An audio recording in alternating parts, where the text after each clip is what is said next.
Welcome to 28 Days and Beyond. The show where we talk about our history, our heritage, and our culture. I'm Amari. I'm Charisma. Welcome back. Charisma. AJ. Acknowledging Prince, as always. Always. Yeah. The purple one. That's it. Yes. What's going on? You know, the conversation today, I'm excited, and also I've had this experience several times, right? What it is? Have you ever walked into a room and people have an assumption of who you are before you open your mouth? Yeah. What's that been like for you, in general? It's quite enjoyable. Really? Yeah. Okay. I enjoy it because I don't like these people. And it's like, nah, for real. Listen, this is important to me. Is like I guess you could ascribe it to my mama. I have a elevated sense of self-worth. I couldn't. Right. You, Amari.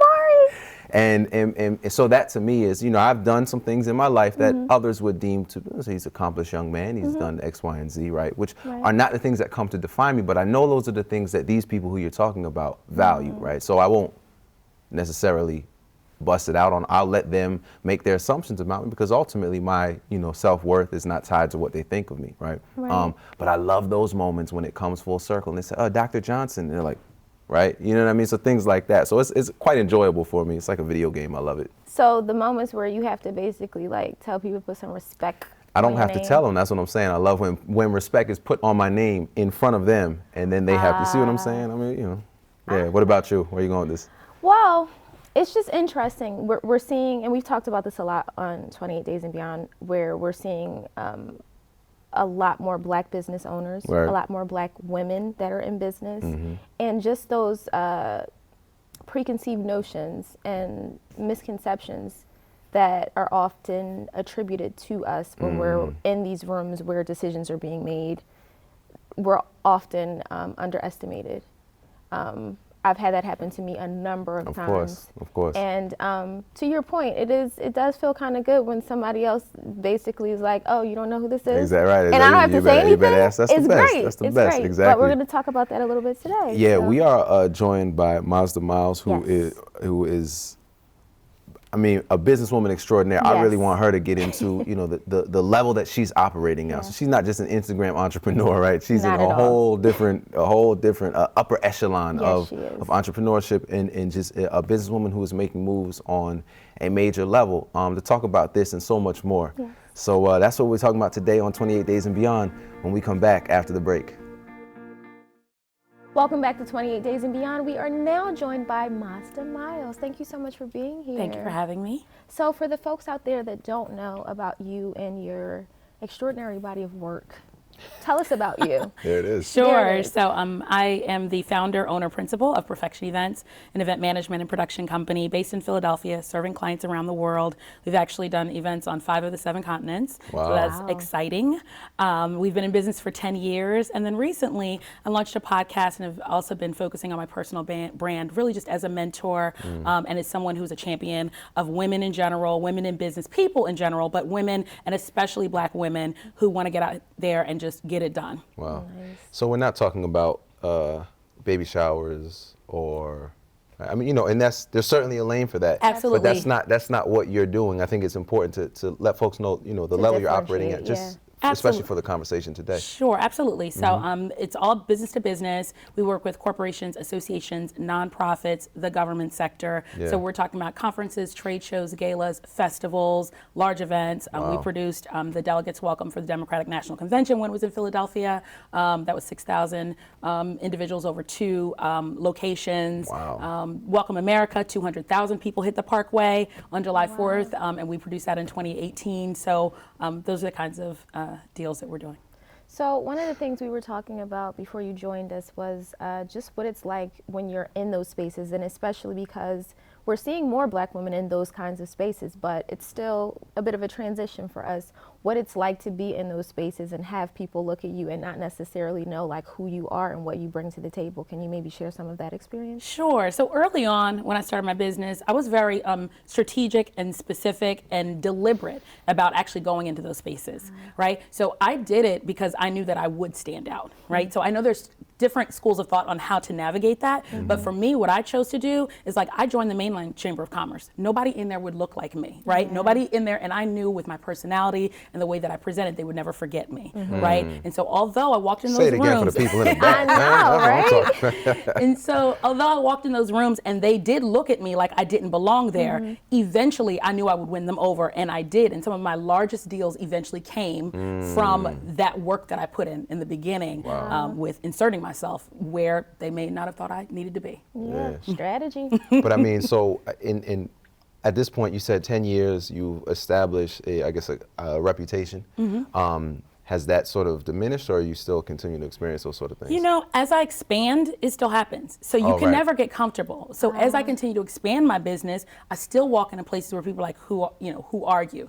In Philadelphia, in greater Philadelphia, it's crazy because in the beginning, everybody's like, who are you? And now I walk into rooms and they're like, you don't know Mazda Miles?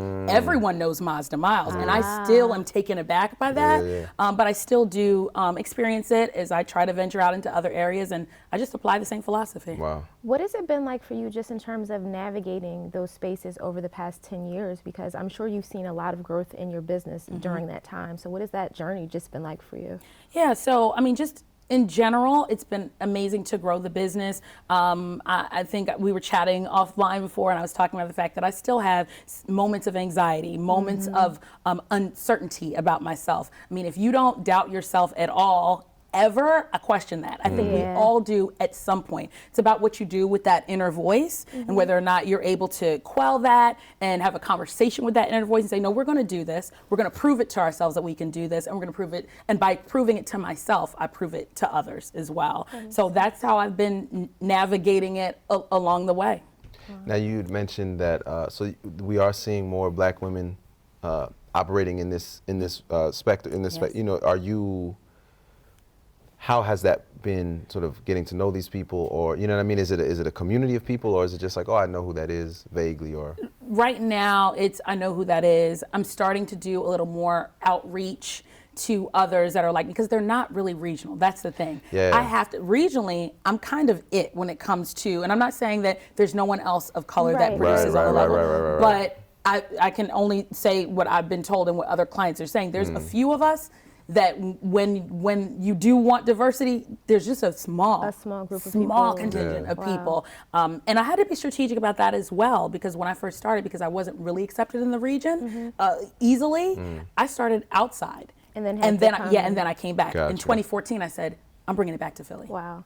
Well, we want to talk more about everything that you're doing and hear more from you, but we have to take a break. So we'll be back with more 28 Days and Beyond right after this. And we're back on 28 Days and Beyond with Mazda Miles.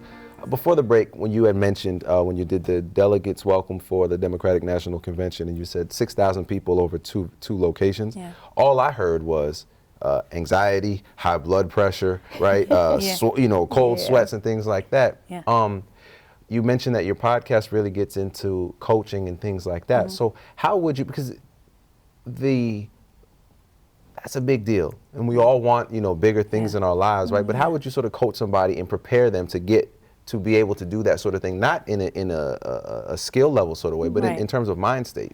Yeah, I think mind state has to be that this is business, and I am growing a business. I can't fly by the seat of my pants. While I may have gut reactions, and I do, I'm definitely someone who follows her gut. I just was telling some of my team that I made a decision.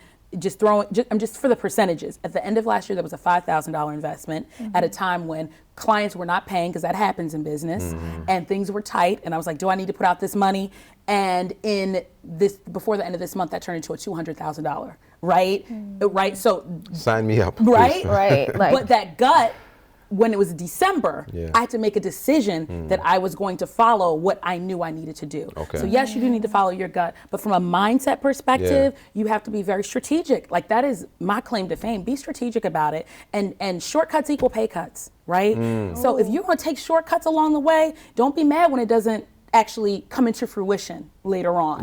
So work on your pricing. Know, whether or not you're profitable. Know your numbers. These are things I drill into my mentees. I have one mentee that she always says I give her soft cuss outs, because I have a nice, she's like, oh, that was soft, but it was still a cuss out. Because I was like, what's your profitability like? And I'm going, and she's like, well, I haven't entered all my accounting transactions. I was like, excuse me? Got to do what you have to do.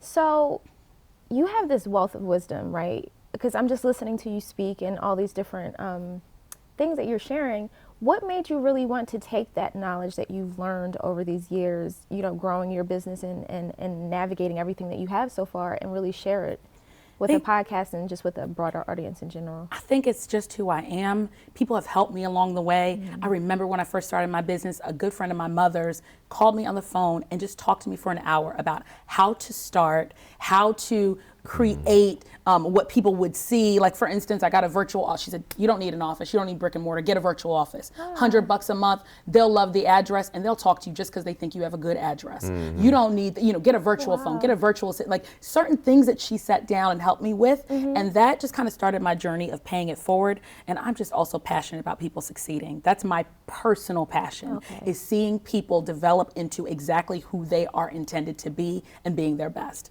So, in your working with people in this capacity, what are some of the major obstacles that you can say you've seen more prominently than others?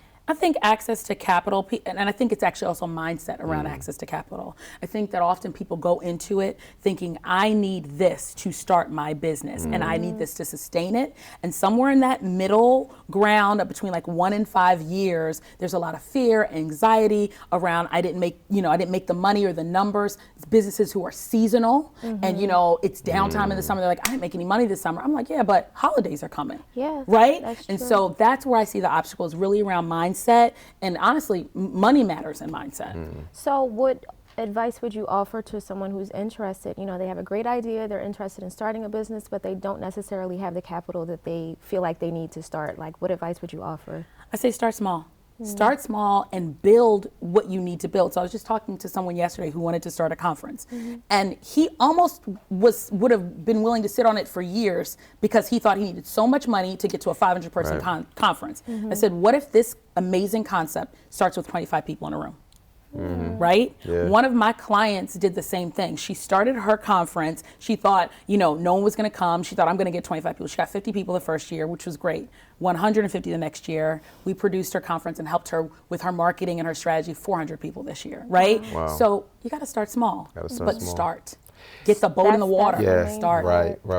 Making sure you And start. that's really valuable. Let the people know what is your podcast. How can they follow up with you? Restrooms and Boardrooms is accessible on all of the podcast platforms.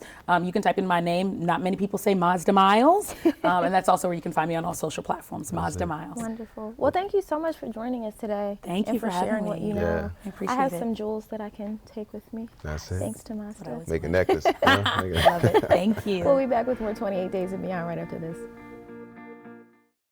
Welcome back to 28 Days and Beyond. Charisma. Yes, Amari. Yep.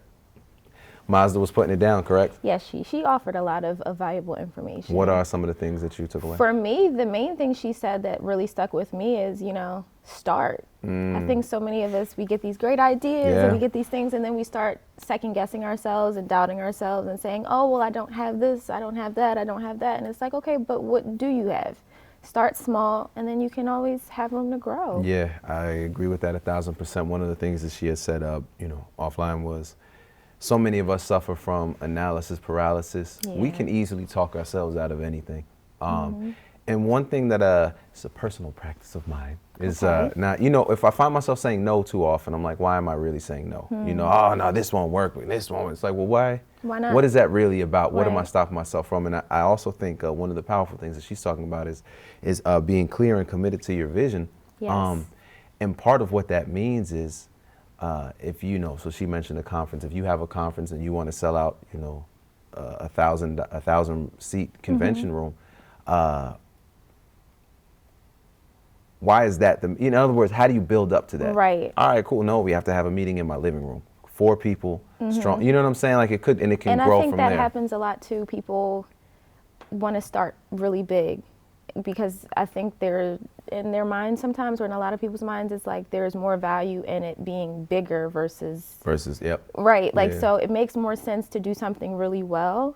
And even this is not a flex, but it's going to sound like one. Yo. But, you know, Rick James was my uncle, right? Yeah, so Rick James, yeah. he said to me years ago, he said, you know, I play the same way if it's a group of 20 people or if it's a stadium of 20,000. Because it's about the work ethic and what you're giving, not about the numbers of people. So unless, of course, because I think there's often a value judgment associated with people who just want the fame, right? Well, listen, if your thing is, but even if it is, I want 1,000 people because I want 1,000 people. Right. If that's what it is, that's what's up. But understand, you're going to have to work towards that. In the way that you do that is by starting and building your way up to it. And sticking to your vision. And sticking to it. Yep. She also said offline, the enemy of your vision is another vision. So staying focused is another. Staying focused, man. I struggle with that from time to time, but I'm working on it. It's a lot of distractions out here, for sure. A lot of ideas. Definitely so. Well, this has been another episode of 28 Days and Beyond, where we talk about our history, our heritage, and our culture. We'll see you next time.